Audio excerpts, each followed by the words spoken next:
AFC jadi sasaran netizen. Negara yang iri usai PSSI perpanjang kontrak Sintayong. Masuk grup neraka, Cina dituntut tiru timnas Indonesia. Simak informasi selengkapnya sebagai berikut.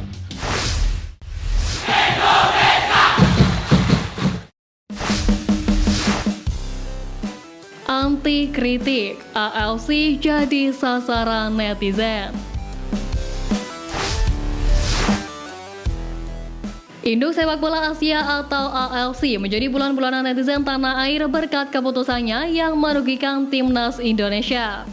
Hal itu bermula ketika Sintayong, Justin Hubner, dan Ivar Jenner disanksi AFC karena mengeluarkan reaksi yang tidak pantas di Piala Asia U23 2024. Melalui unggahan Instagram resmi Federasi, STY, Ivar Jenner, dan Justin Hubner mendapat sanksi denda yang berbeda-beda, namun ketiganya pun punya hak banding.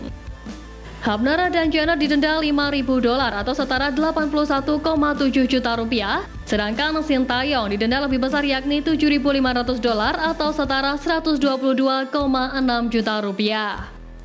Akibat keputusan tersebut, akun Instagram AFC pun mendapat serangan komentar dari netizen. Kecaman, kritikan hingga sindiran dari netizen mengalir deras di kolom komentar Instagram AFC. Banyak warganet tanah air yang menyebut AFC anti kritik dan tidak memperdulikan kualitas wasit. Sebab salah satu kritik yang dilontarkan STY, Ivar Jenner, dan Justin Hubner, yakni di Piala Asia U23 2024 ketika Garuda Muda tumbang 0-2 dari Qatar di matchday pertama grup A pada 15 April lalu. Kala itu pasukan Sintayong harus menyelesaikan laga dengan 9 pemain setelah Ivar Jenner dan Ramadan Sananta mendapatkan kartu merah dari wasit asal Tajikistan Nasrullah Kabirov. Kartu merah Ivar Jenner jadi kontroversi lantaran sang pemain diberi kartu kuning kedua kendati dalam tayangan ulang tidak melakukan kontak atau pelanggaran terhadap pemain lawan. Di sisi lain, para pemain Qatar dianggap tak mendapatkan hukuman yang pantas kendati mempraktikkan permainan kasar terhadap para penggawa Garuda. Kendati demikian, anggota Exco PSSI Arya Sinulinga menegaskan PSSI akan mematuhi sanksi yang didapat dan federasi bakal membayar denda yang diterima kepada 3 penggawa timnas Indonesia.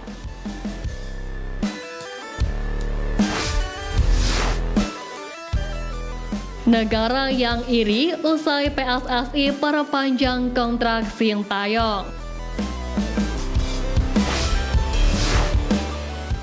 Pertama, Thailand.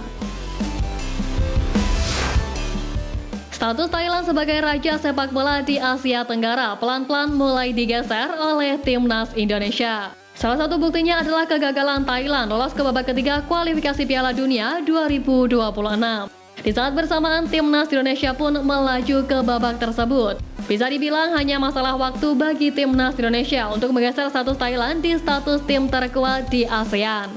Saat ini, timnas Indonesia terpaut 35 anak tangga dari Thailand yang menempati peringkat ke-99 dunia. Kedua, Vietnam. Vietnam yang pernah menjadi momok bagi timnas Indonesia tak lagi berkutik di hadapan skuad Garuda. Terbukti dalam 2 laga grup F kualifikasi Piala Dunia 2026, Vietnam selalu tumbang dari timnas Indonesia. Alhasil, Vietnam gagal lolos ke babak ketiga kualifikasi Piala Dunia 2026. Timnas Indonesia kini terpaut 18 anak tangga dari Vietnam di peringkat ke-116 dunia. Laga bergengsi timnas Indonesia di putaran ketiga kualifikasi Piala Dunia 2026 berpotensi menjadi lumbung poin skuad Garuda untuk menyalip ranking FIFA timnas Vietnam. Ketiga, Malaysia. Malaysia yang dulunya rival timnas Indonesia di Asia Tenggara, pelan-pelan levelnya mulai ditinggalkan timnas Indonesia.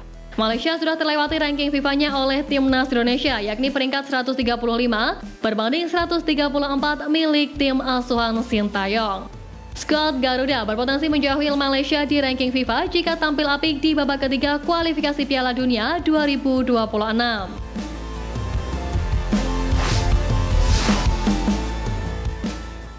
Masuk grup neraka, Cina dituntut tiru timnas Indonesia.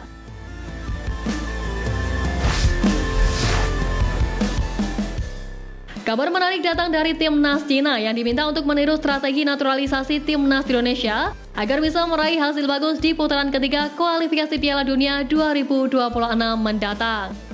Hal itu bermula ketika media Cina Miao Yuan mendorong Federasi Sepak Bola Cina untuk segera menaturalisasi pemain mumpuni lantaran tergabung di grup neraka termasuk timnas Indonesia. Menurut media tersebut, komposisi pemain Cina saat ini tidak memungkinkan untuk bersaing setidaknya demi memperebutkan posisi 4 besar. Di grup ini, Jepang, Australia, dan Arab Saudi akan menempati 3 dari 4 tim teratas. Hanya satu tim yang bisa masuk 4 besar, Bahrain, Cina, atau Indonesia. Jika Asosiasi Sepak Bola Cina ingin lolos ke babak playoff, mereka tidak punya pilihan selain bertaruh pada pemain naturalisasi baru. Tulis Miao Yuan dikutip media Jepang Ju.ni. Salah satu pemain incaran Cina untuk dinaturalisasi adalah Serginho, gelandang serang asal Brasil yang saat ini bermain di Liga Super Cina bersama Sisi Yatai. Serginho yang kini berusia 29 tahun sebelumnya sempat bermain untuk klub raksasa Brasil Santos sebelum pindah ke tim kasta teratas Liga Jepang Kashima Antlers pada 2018. Sang pemain mulai bermain di Liga Super Cina pada awal 2020. Dia diboyong secara gratis oleh Sisi Yatai setelah kontraknya berakhir dengan Kashima Antlers. Lantas, akankah Cina mampu menjadi daya tarik para pemain keturunan layaknya timnas Indonesia? Satu hal yang pasti bahwa skuad Asang Sintayong bakal menargetkan kemenangan kontra negeri tirai bambu tersebut.